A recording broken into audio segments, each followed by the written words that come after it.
자, 이번 시간에는 우리 법인세에 대해서 알아보도록 하겠습니다. 일단 법인세 말씀드리기 전에 한 가지 좀 부탁 말씀드리는 게, 이 법인세라는 걸 배우시려면 뭘 알아야 되냐? 회계라는 걸 좀 아셔야 돼요. 왜냐하면 법인세라는 게 회계와 우리 세법의 차이를 조정하는 학문이다 보니까, 자, 안타깝지만 만약에 지금 회계를 모르신 상태에서 들으셨다면 먼저 회계를 먼저 공부하시고, 자, 그 다음에 이 법인세를 들으시는 게 좀 필요할 것 같다는 말씀드립니다.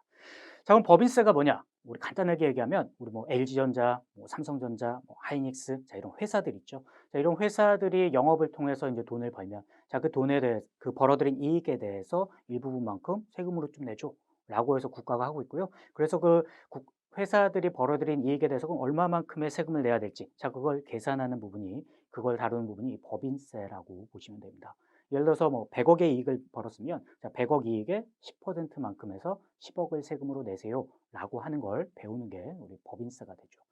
자, 그러면 법인세 지금 딱 들으셨을 때 이익에 대해서 과세한다고 했으니까 우리 기억나는 게 하나 있어요. 뭐냐면 회계에서 손익계산서란 걸 우리가 배웠어요.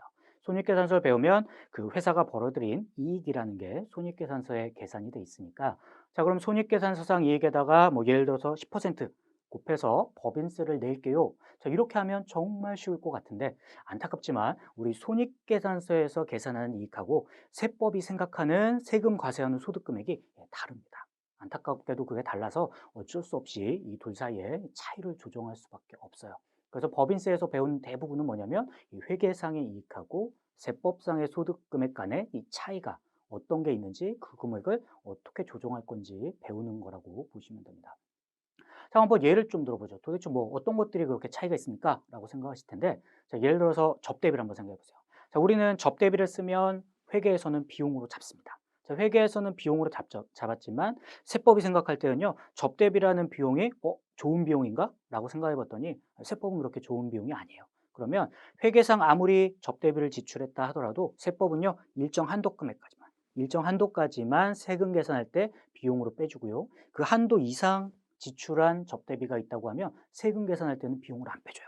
그러니까 지출했어도 비용을 안 빼주니까 어떠겠어요? 세법상 소득 금액이 커지겠죠. 그래서 이런 차이 금액이 발생할 수가 있고요.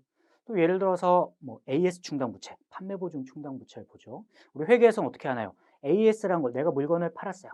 제품을 팔았는데 그럼 언젠가 이게 고장이 날 수가 있어요. 고장이 나서 사후 AS를 내가 무상으로 해줄 수 있다라고 가정을 하면 우리 회계에서는 뭘 하나요?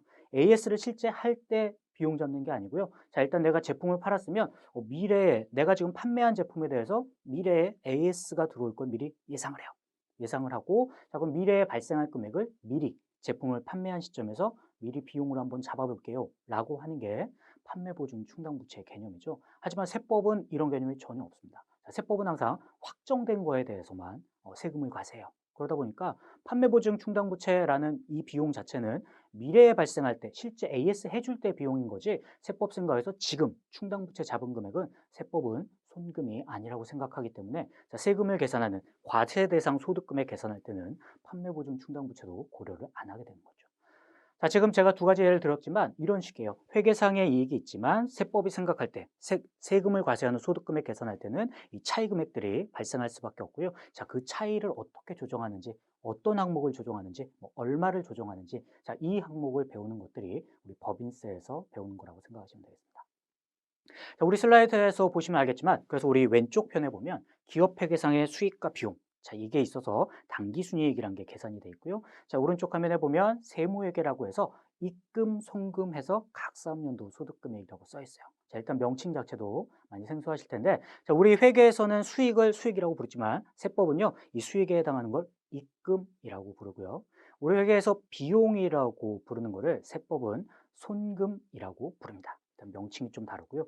자, 그래서 이 회계상 수익과 세법상 입금, 자, 이 둘의 차이가 있을 때 그걸 조정을 해야겠죠. 자, 그걸 뭐라고 하냐면 이제 세무조정이라고 하는데, 자, 수익과 입금의 차이를 세무조정한다라고 할 때는요, 입금산입, 입금불산입이라는 표현을 쓰고요.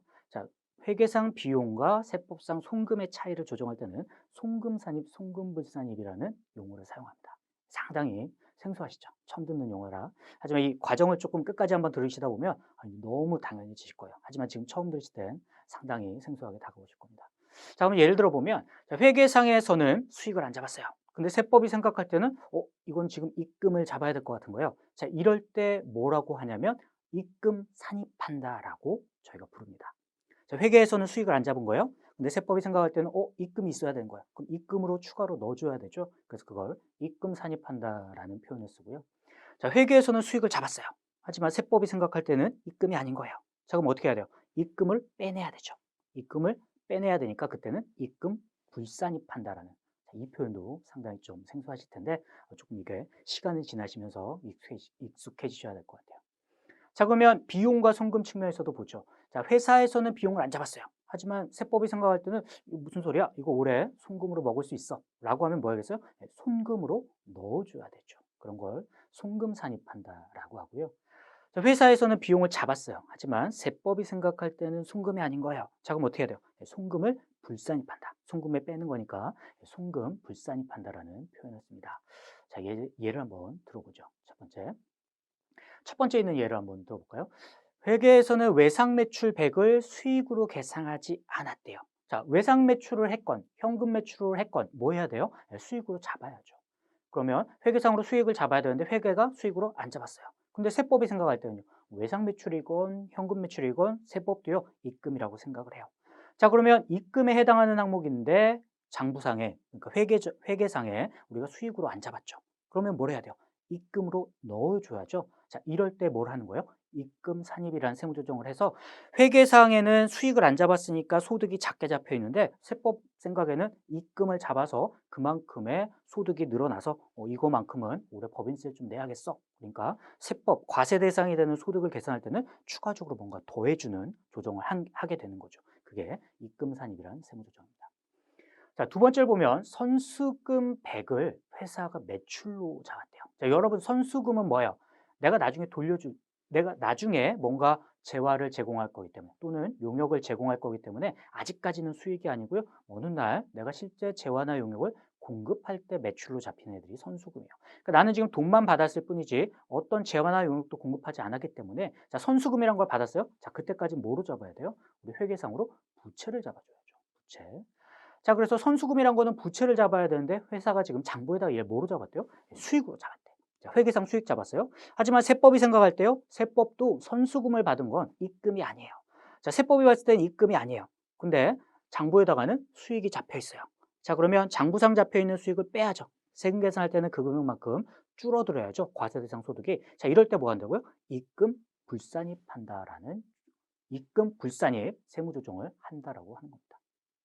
그래서 과세 대상 소득 금액이 더 줄어들겠죠. 회계상 소득보다. 자, 세 번째 보면 광고 선전비 100을 지출하고 비용으로 계상하지 않았대요. 자, 광고 선전비라는 비용이 있는데 장부에는 비용을 안 잡았대요. 근데 세법이 생각할 때는 광고 선전비, 자, 이것도 당연히 손금이에요. 자, 송금을 계상할 수 있는데 장부상에 안 잡았으니까 뭐 해야 돼요? 송금으로 넣어줘야죠. 이런 걸 송금 산입 세무조정을 한다고 하고요. 자, 이렇게 송금 산입을 하게 되면 뭐가 되겠어요? 우리 회계상의 이익보다 송금했으니까 어떤 비용이 추가적으로 반영이 됐으니까 세법상의 소득 금액이 줄어들게 되겠죠. 그게 송금 산입입니다. 자, 마지막으로 네 번째 보면 업무와 무관한 지출 100을 비용으로 계산했대요. 자, 장부에는 비용 100이 잡혀 있어요. 하지만 세법은요, 업무랑 상관없이 지출하면 송금으로 보지 않습니다. 세법은 업무랑 관련해서 지출한 것만 세금 계산할 때 차감할 수 있는 송금인 거예요. 자, 그러면 장부에는 비용이 잡혔는데 세법이 생각할 때는 업무랑 상관이 없으니까 송금이 아니에요. 자, 그러면 장부상에 잡혀 있는 비용을 빼야죠. 송금으로 인정하지 말아야죠. 자, 그래서 송금 불산입이라는 세무 조정을 하게 되고요. 자, 이렇게 장부에 비용이 잡혀 있는데 세금 계산할 때는 송금으로 인정 안 해요. 그럼 어떻겠어요? 과세 대상 소득이 늘어나겠죠. 비용이 인정이 안 되니까. 자, 그런 걸 송금 불산입 세무 조정이라고 저희가 부르고 있습니다. 그래서 우리 법인세 전체적으로요. 이제 이렇게 차이 나는 항목들. 자, 어떤 애들이 그러면 차이가 날 수 있고 그럼 얼마만큼 조정해야 되고 하는 것들을 처음부터 끝까지 걸쳐서 배운다고 생각하시면 되겠습니다. 자, 요 앞에 제가 뭘 가지고 왔냐면 지금 세무조정이라고 말씀을 드렸는데 자, 그럼 세무조정하면 궁극적으로 왜 하는 거예요? 아, 우리 법인세 신고하려고. 우리 법인에서 이익이 났을 때 그거에 대해서 우리 세금 얼마 낼게요 라는 걸 국가에다가 이제 신고를 해요. 자, 그럼 국가에 신고할 때 지금 화면에 나와 있는 것 같은 서식에다가 금액을 기재해서 저희가 신고하게 되는데요. 자, 이 서식 제일 위에 보니까 결산서상 당기순손익 이익이라고 돼 있죠. 이게 뭐예요? 네, 우리가 생각하는 회계상의 이익이라고 보시면 되고요. 하지만 회계상의 이익에 대해서 세금 과세하는 게 아니라 자, 이 회계상 이익하고 세법이 생각하는 소득 금액을 계산하려면 그 차이 금액을 조정한다 그랬죠. 자, 그래서 그 바로 밑에 뭐 있어요? 입금 산입, 송금 산입이라는 조정 항목이 있죠. 자, 그래서 우리가 법인세 신고할 때 회계상의 이익을 쓰고요. 거기다가 입금 산입, 송금 산입 조정해야 될 항목들을 쓰고 그 밑에 보면 차가감 소득 금액이라고 있죠. 자, 이렇게 해서 세법이 생각하는 소득으로 점점 이렇게 바꿔가는 겁니다. 뭐 여기는 차가감 소득 금액이 궁극적으로 세법상 소득이 아니에요. 궁극적으로 세법상 소득은 제 밑에 있는 각 사업연도 소득 금액인데, 자, 제가 이걸 보여드린 건 입금 산입, 송금 산입이라는 세무 조정이 있습니다. 자, 그걸 반영한 게 세법, 자, 법인세 과세하는 기준이 되는 소득 금액이 계산이 됩니다라는 걸 여기서 말씀드리고자 했습니다. 자, 우리 세무조정이라고 한다고 했는데, 자, 세무조정 사항은요, 크게 두 가지로 좀 분류돼요. 하나가 결산조정 사항이고요. 하나는 신고조정 사항입니다. 이것도 되게 낯선 개념인데, 자, 먼저 이해를 위해서 신고조정 사항, 오른쪽에 있는 걸 먼저 말씀드려보면, 처음에 의의를 보니까 뭐라고 되어 있나요? 결산서에 수익 및 비용으로 계상하지 않은 경우 반드시 세무조정해야 되는 애들이 신고조정 사유래요. 자, 그러면서 그 대상에 뭐가 있나 보니까 바로 밑에 모든 입금 항목하고요. 결산 조정 사항을 제외한 그거 이외의 송금은 전부 다 신고 조정 사항이래요. 자, 그러면 모든 입금, 자, 입금 쪽에 관련된 건 무조건 차이가 있으면 세무 조정을 해야 된다는 거고, 자, 송금 항목에 있어서는 결산 조정이라고 열거한 거 외에도 차이가 있으면 무조건 조정해야 된다요.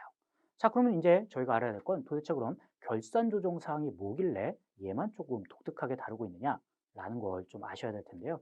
자, 왼쪽 화면으로 와서 결산 조정 사항을 보니까 첫 번째 의의예요. 결산상 비용으로 계상하는 경우에만 송금으로 인정되는 애들이 결산 조정 사항이래요. 자, 이것도 무슨 얘기인지 모르겠죠. 자, 다음에 있는 예를 한번 좀 보죠. 자, 결산 조정 사항 제일 밑에 예시를 한번 보면 느낌이 조금 오실 거예요. 자, 첫 번째 나오는 게 뭐예요? 대손상각비라는 비용이래요.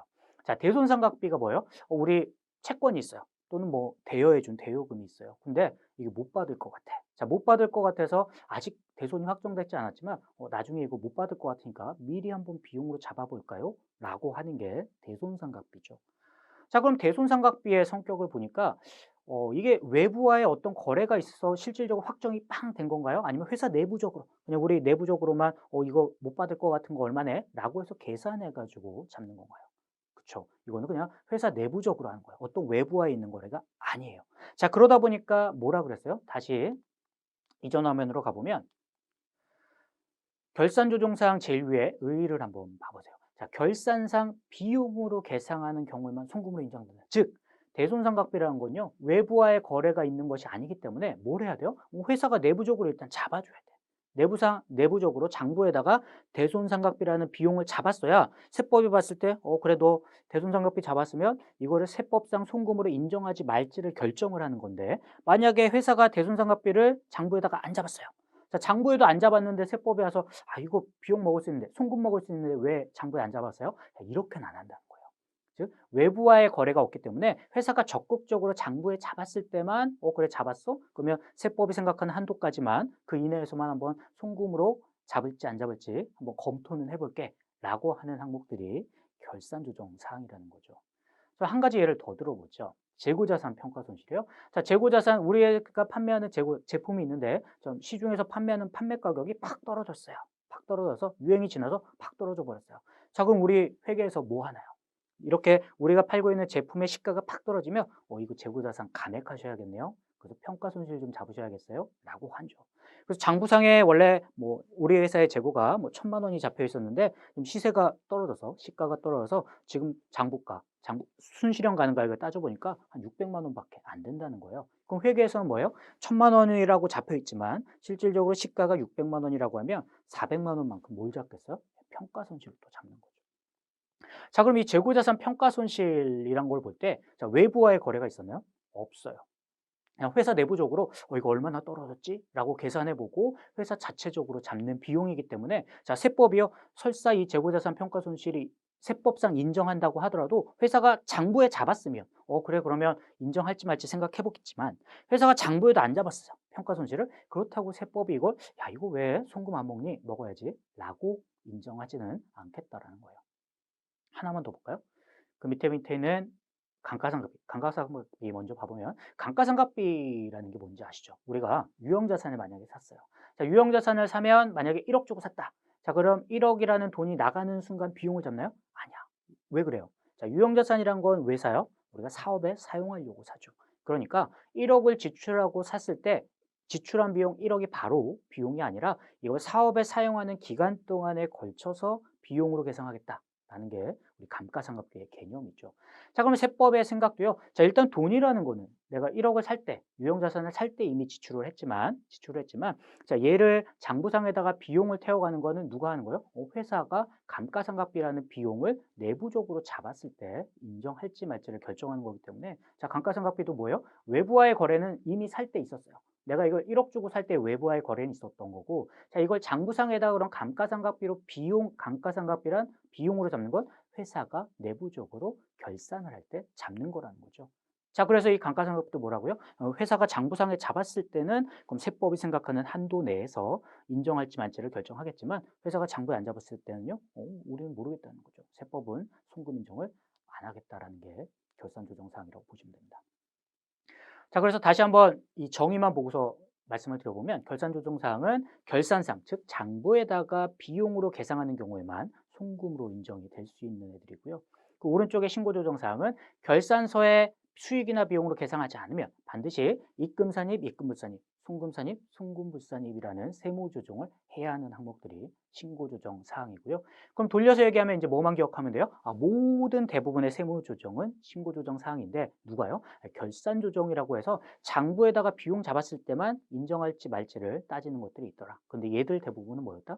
외부와의 거래가 없이 회사가 내부적으로, 자체적으로 장부에다가 잡는 그런 비용 항목들만 이 결산조정 항목에 해당한다고 보시면 되겠습니다.